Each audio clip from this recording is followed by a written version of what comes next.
It's kind of funny how I spend most of my time propagating plants, yet I continue to go to nurseries and buy more plants. This is a real problem, and it's turning into a real addiction. And if you guys have the same problem, this same addiction, I want to tell you that I'm here for you. I'm here to help. This is an intervention.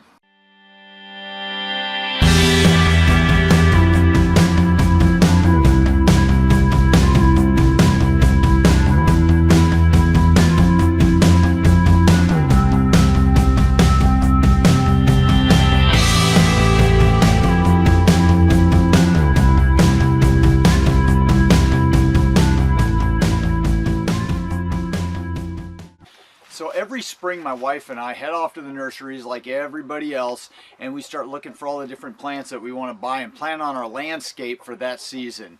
And one of the things that she buys every year are petunias. I know a lot of people love petunias. They're just a nice annual that grow really nicely up at the front of your house, or in little borders. She buys some and she plants them in little pots, little like oak barrels, at the entrance to our house every year, and they fill up and just bloom beautifully all summer long, and they look really nice. But this year I said we've got to do something about this, because petunias cost $3 for a little pack of them, and they start out small, but they get big, and you don't necessarily need to buy a ton of them. But in the beginning, you want to fill in the space, and you may want multiple colors, and so you buy a whole bunch of petunias for $3 a pack. It gets really expensive, and the addiction continues, and it's a problem. So what we're going to do this year is we bought a bunch of petunias, and I told my wife, let's go out and pick multiple colors of petunias so that you can get all the different varieties that you want, all the different colors, and we'll propagate them. You have a husband who propagates plants.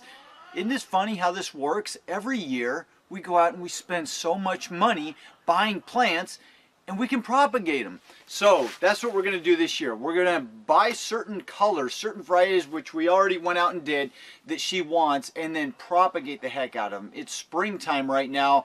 It's really cool here in this area, but it's spring, the weather's starting to warm up, the sun's coming out more, and it is prime season for plant propagation right now. It's a little early for varieties that might be out on your landscape in this area, but for varieties of plants that are bought at nurseries that were started early indoors, they're already ready to, some of the new growth is starting to harden off a little bit, and they're already ready to start taking cuttings from. So we're going to start doing that now and multiply our petunia forest by 10, 20 times at least. Let's get started.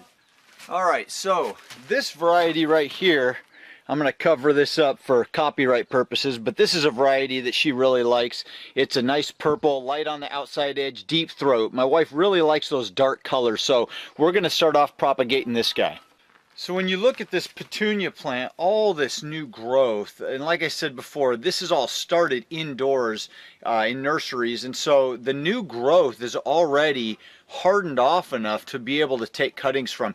And if you've ever planted petunias, these things grow like crazy. So you can take cuttings now in early spring, and by midsummer this will just be flushed out again with new growth and flowers, plus you'll have many more cuttings. So just off of this one plant, I think we paid around $3 for this one. We can get, let's look, 1, 2, 3, 4, 5, 6, 7 cuttings at least. And if you wanted to get real ambitious, you could even maybe take a couple cuttings off of each shoot here, but we're just going to do one each. I've got, I think, what is it, 7 different varieties, 6 different varieties there, and we're going to get probably the same number of cuttings off of each variety, so the tray will fill up fast.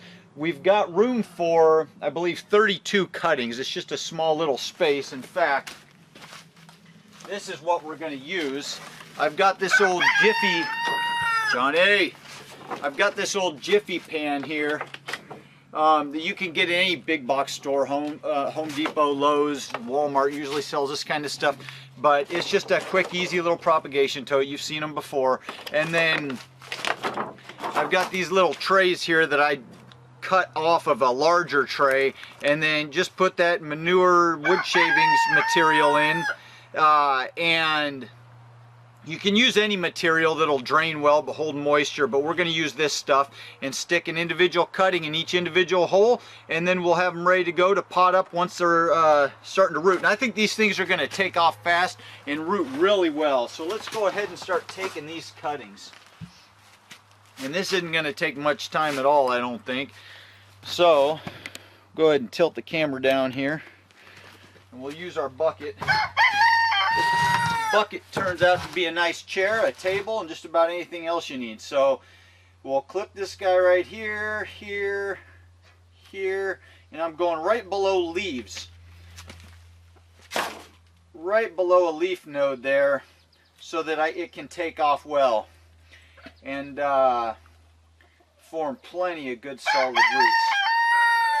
Boy, that rooster, he's excited today. All right. So there's the petunia, and actually it will force the new growth. So where we took this cutting right here, it will force it to send 2 new shoots up right here. So this will actually become a nicer, fuller petunia plant over time. And then we'll have, I think, what was it, 7 cuttings off of it that will form their own little plants. So this is not a bad thing to take all of these cuttings, and it's such nice green succulent growth. This will recover really quickly and just shoot off. All right. Next thing I'll do is strip these leaves down. So you see the cutting right here, and what we want to do is just pull the individual leaves off, and that actually creates a little wound naturally just by stripping the leaves off. If you can see, there's a little strip of bark taken off right there, and then the other side, actually right there, you can see just a little wound right where we stripped the leaf off. So I'm not going to take too many off, a couple more maybe, because we don't want them to lose too much moisture. Alright, and that's what I'll end up with, is a cutting right there. See if that'll focus. And we'll dip that in rooting hormone, stick it in the tray, and these guys are pretty small. I probably won't have to cut too much off of the leaves. I might, just to save space, but the leaves are pretty small, so you won't have to do much, but you could go along and just trim it up if space was a problem, and then you would have more room. So let's go ahead and put a little bit of water over that little propagation tray.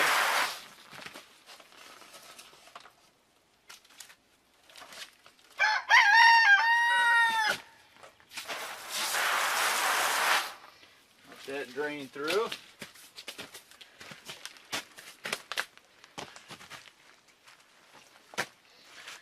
And we are going to use a little chunk of a fig cutting for our dibbler.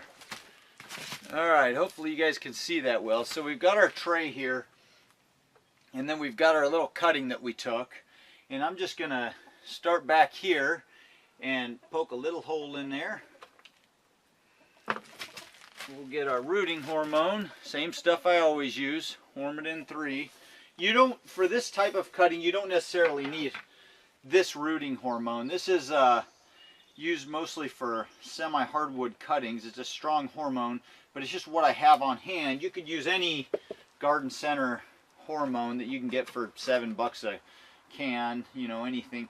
Some people even use honey for a rooting hormone, and you might be able to do that with these guys because I think they're going to root pretty readily. Then I'll stick that guy in there,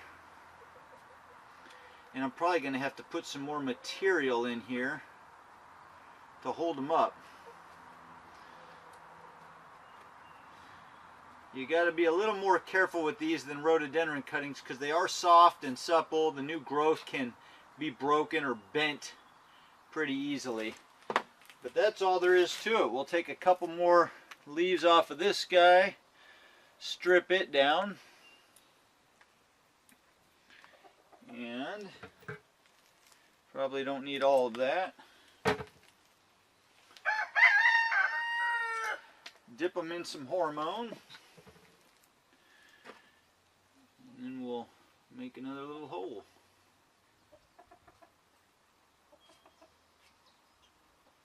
And pack them in nice so those roots have some material to grab hold of and grab onto. And that's really all there is to it. I'm going to go ahead and finish all this up and fill it out with my cuttings, and then we'll cover it up and see how we do.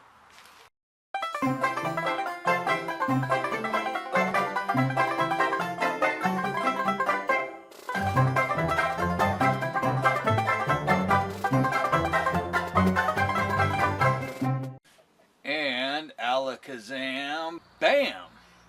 Alright, so we got all of our cuttings stuck here, and you can see we've got 32 of them, just filling out the little propagation frame here, and I will just run through and water them real quickly over the top and then put the plastic lid on, and then we'll probably come back out here. In fact, let's just go ahead and do this right now so you can see the whole process.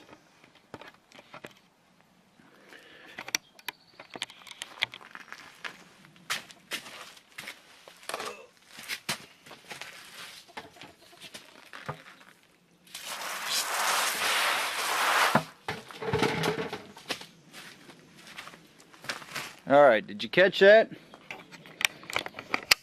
So just a quick rundown of water over the top, nothing much, just get some moisture in there, and then we'll go ahead now and we'll put the plastic frame over the top.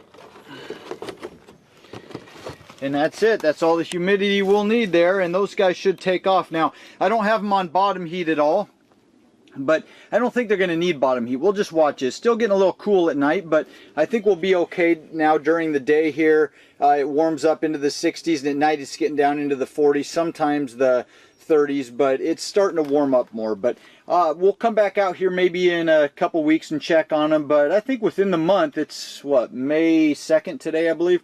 I think within the month we'll have some nice roots on these guys. We'll come back and check it out.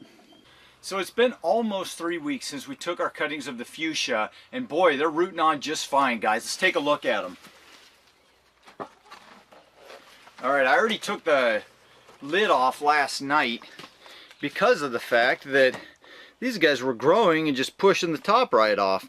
So let's take a look here real quick. I'm going to get down here a little bit more, and maybe I can separate some of these out.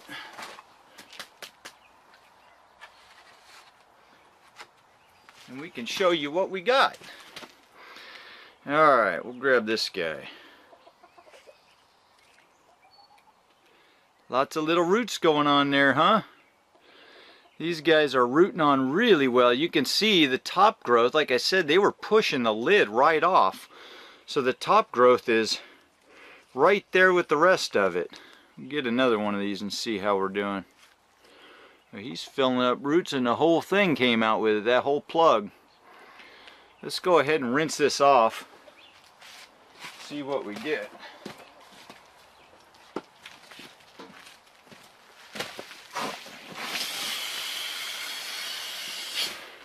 Well, that one's roots aren't quite as big, but plenty enough to support itself.